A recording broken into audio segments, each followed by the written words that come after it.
तो जब तुम इन दो कंपाउंड्स को मिक्स करोगे तो बनेगा। सर, मैं आई गो टू टॉयलेट। ये लो, चले मूतने साहब। ब्रेक में नहीं जाते बनता क्या? वो सर ब्रेक में अजीब सी चीजें होती है टॉयलेट में। ये क्या? ये बैटल तो बड़ी खतरनाक लग रही है। चड्डा, मैं तुम्हें चुनता हूँ। चड्डा चड्डा चड्डा चड्डा एक रॉक टाइप पोकेमॉन जिसका बाप ऑटो चलाता है और ये भाटे मार के लोगों के सर फोड़ देता है। पागल सगई का। ये चड्डा को कैसे हराएगा? हाँ, अब इसको क्या होगा? पापे, मैं तुझे चुनता हूँ। पापे पापे एक पंजाबी गैस टाइप पोकेमॉन जो कि मूली का पराठा खा के इतनी जहरीली ठुस्सी मारता है कि पूरी दुनिया खत्म हो जाए। पापे एटॉमिक गैस ठुस्सी। चड्डा चड्डा क्या करूँ? मुझे नहीं पता भाई, मेरे तो बीवी बच्चे हैं।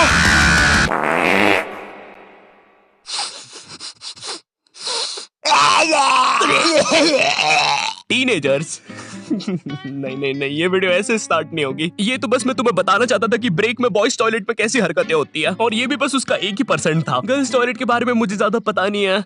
या मुझे पता है? नहीं नहीं, मुझे नहीं पता। या मुझे मीनवाइल इन गर्ल्स टॉयलेट,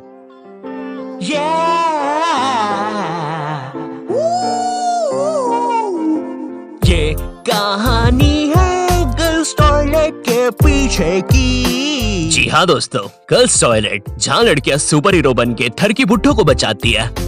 यहाँ पर खुशियाँ और अमन से रहे लोग। क्या? अरे भाई, फिर तुम ही बताओ, लड़कियों को इतना टाइम क्यों लगता है बाथरूम में?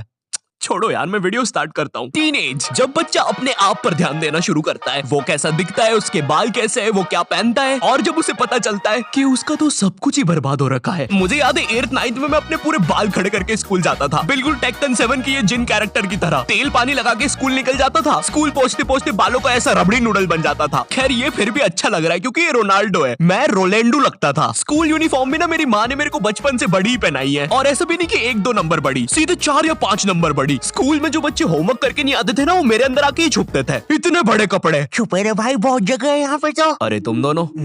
आप कौन हो? अरे मैं पापे हूँ। पापे? अब तू तो 4 दिन से लापता है ना, हमने बाहर तेरे पोस्टर्स देखे। 4 दिन? मुझे तो यहाँ पे 40 साल बीत चुके हैं। देखो इसकी यूनिफॉर्म के अंदर टाइम बहुत तेज चलता है। बाहर भली 4 दिन ही हुए होंगे, लेकिन यहाँ मैंने 40 साल जी लिए हैं। मैं जब अंदर आया था मैं भी तुम्हारे बराबर का ही था। माँ को देखे आज 40 साल हो चुके हैं।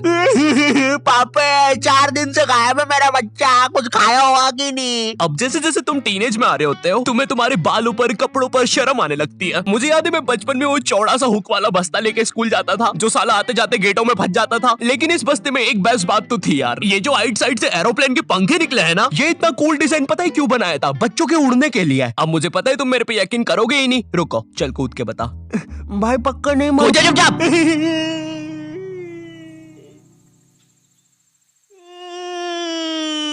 मैंने तो बोले। अरे बाप रे, अब तो लाइट चली जाएगी। मुझे अपना फोन चार्ज पे लगाना चाहिए। टीनेज में ना तुम्हें तुम्हारी इमेज की बहुत ज्यादा परवाह होती है, लेकिन तुम्हारे माँ बाप को उससे घंटा फर्क नहीं पड़ता। उनके लिए तुम अभी भी रात में छुप के सूखा बॉर्नविटा खाने वाले बंकू हो।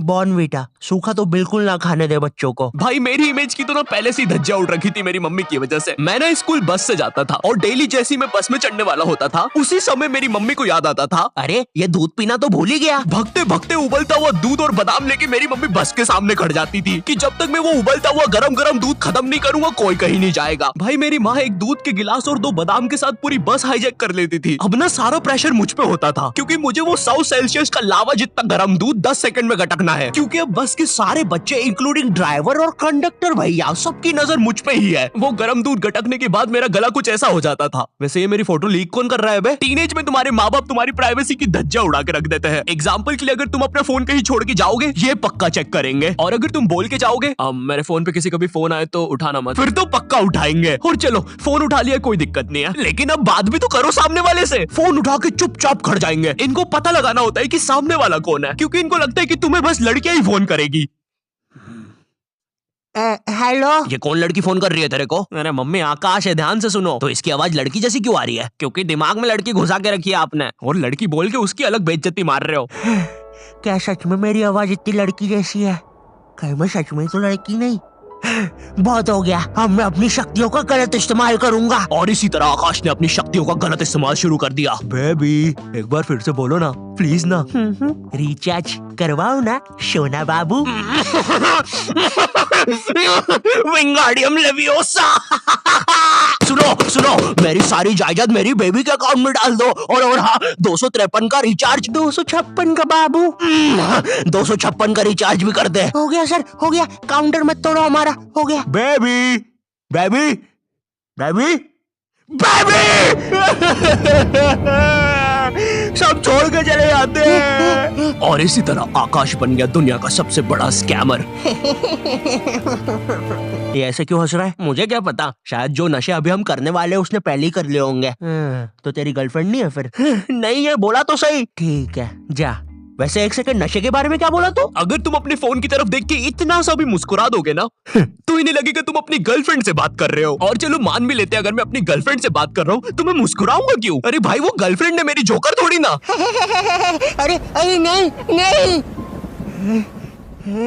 ओए सुरेश, क्या तुम्हें ये नाव वापस चाहिए? अंदर आओ। ओए रहने दे, नाली वाली नाव है वैसे भी, तू ही रख ले। और तेरे को शायद कहीं देखा है मैंने।